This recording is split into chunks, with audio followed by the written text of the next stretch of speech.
點樣樣嘅，其實都可以准許咁樣着。啊，因為我哋男子嗰陣時咧，即係就係規定話你嗰條褲啊唔俾着其他顏色㗎。以前係講即係我哋做緊運動員一定係白褲，一定係嗰啲即係叫米黃色嘅米黃色褲或者白褲㗎。咁而家咧，因為睇到個改革咧，或者配合電視個畫面啦，咁可以咩嘢顏色可以着㗎？同埋而家啲款式多到啊，千變萬化，即係好多。咁基本上都即係每個國家都着翻自己國家嗰啲特殊嗰啲顏色啦。嗱，即係中國咧會着翻，比如黃色啊、紅色啊咁配埋一齊啦。咁佢哋自己中意佢自己國家嗰啲，或者覺得比較幸運啲顏色咯。我嗰日見到佐堅啊，領獎特登換翻件藍色衫。呢個係俄羅斯嘅運動員森莫羅茲高娃，咁佢喺00年嘅悉尼奧運會咧，亦都係攞到呢個跳馬嘅第一㗎。咁呢個跳馬咧，亦都係佢個強項。佢今年22歲㗎啦。咁佢喺度舉手啦，就話俾裁判聽咧，佢準備好㗎啦。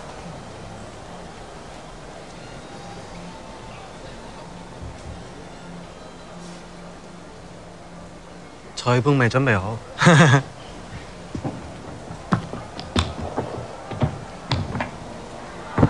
好，做咗個內轉後手，直踢往翻轉體782，一個9.8起平嘅動作。咁我哋睇到咧，佢成個動作嚟講咧，好流暢㗎。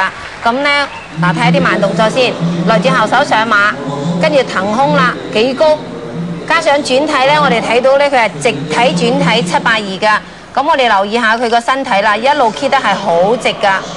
咁同埋最難得嘅咧，就係佢個腳啊喺空中咧係冇分開嘅。好多運動員咧，凡係空中嘅腳啊分開啊，或者係交叉啊咁樣。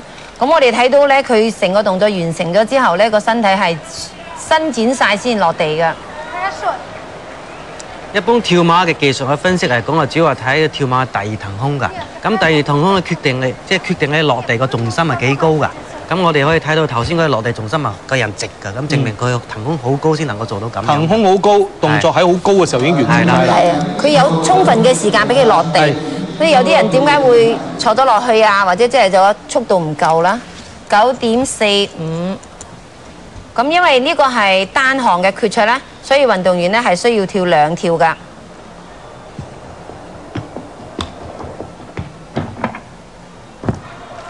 嗱呢條稍微差啲啦，咁呢條做一個內轉直嘅往翻轉體782，9.9起平嘅動作，但係咧我哋睇到好明顯咧，佢喺第二騰空嗰度咧係稍微欠缺咗啲㗎。即係落地嘅重心好低係嘛？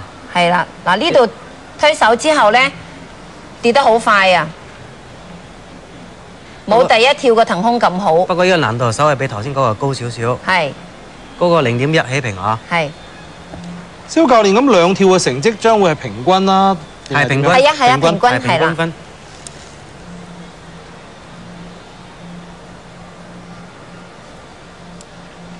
咁呢位運動員咧，其實都好難得㗎，因為之前即係悉尼奧運會完咗之後咧，嗰2年咧佢就受傷啦，基本上就停咗嘅。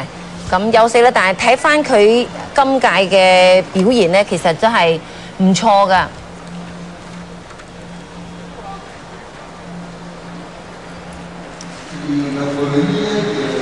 第2跳嘅得分係9.37。咁最後係9.41。